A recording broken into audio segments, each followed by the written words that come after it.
I'll take what I can on this journey of mine. Success is perception and life's looking fine. Some things are easy and others are tough. But I'm doing alright, and for now that's enough.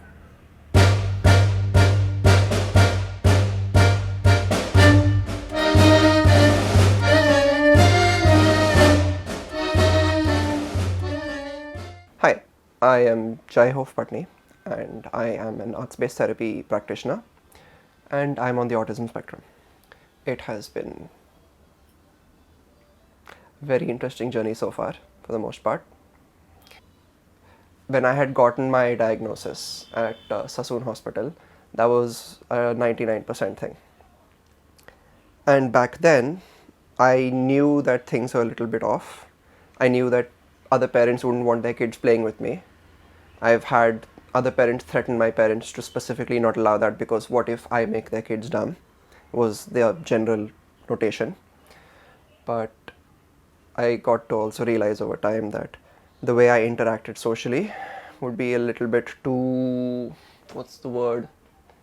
awkward or off.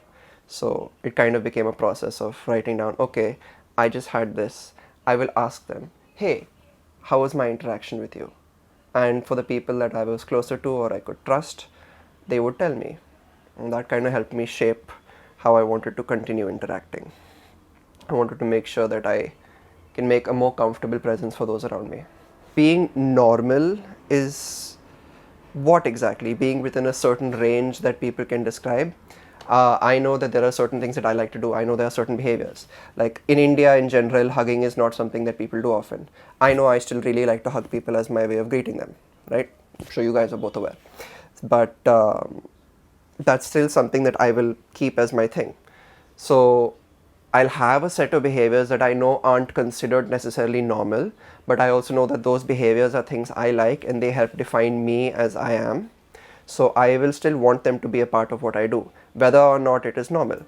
I know some won't be comfortable with it, so I'll typically ask. I won't just be like, no, I have to hug you. It's important. I will hug you. Usually it's more like, are you a hug person, a handshake person, or what? Usually people are comfortable with hugs if they know that that's coming. Some people just want like a fist bump or a handshake, and that's fine. That's perfectly fine.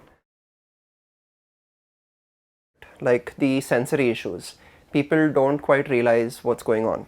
A lot of the time when I get asked to go to huge settings, it's not necessarily just social engagement that can be difficult or taxing.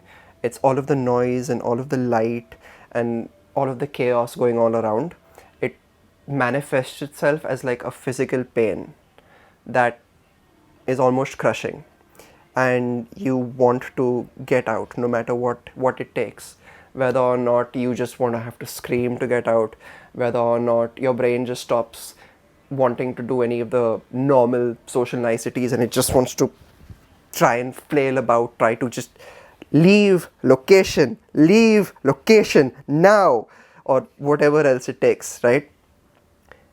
So people just see it as, is this child acting up, or why is this child being difficult? We just took them shopping, why are they just yelling and screaming for no reason? Things like that.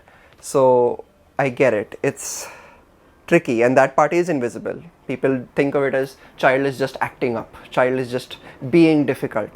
Oh my god, the whole being difficult. It's I feel bad. I feel bad whenever I hear that.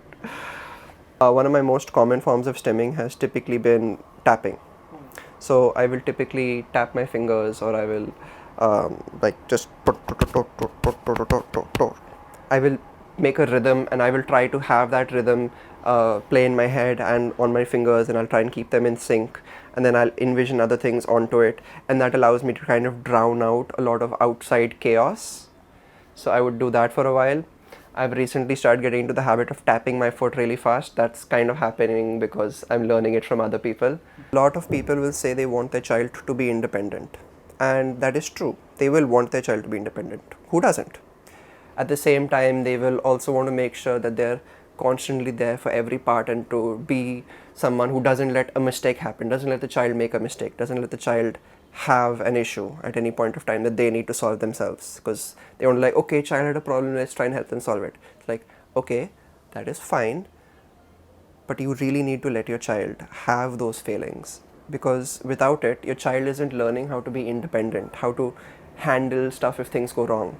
They just know that, okay, something will go wrong and then people will help me fix it. That might happen sometimes, but that will not be the vast majority of our life. We need to know how to handle ourselves.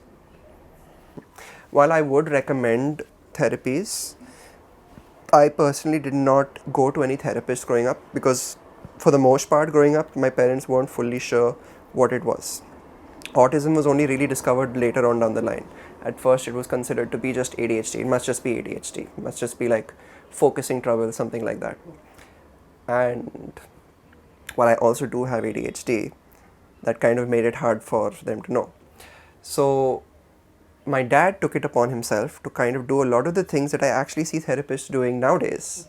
And he had done so many hours of research along with my mom to figure out the right strategies, what to do to make sure that the child can learn the best they need, like learn the best way possible. Some things I hated, some things were just awful, but were necessary. Like when I was 6, my parents got rid of the TV.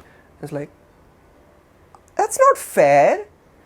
But they did replace it with a giant library where every single wall in our house has a bookshelf in front of it full of books that I got to read, that I get to explore, and we would do a lot more outside interaction.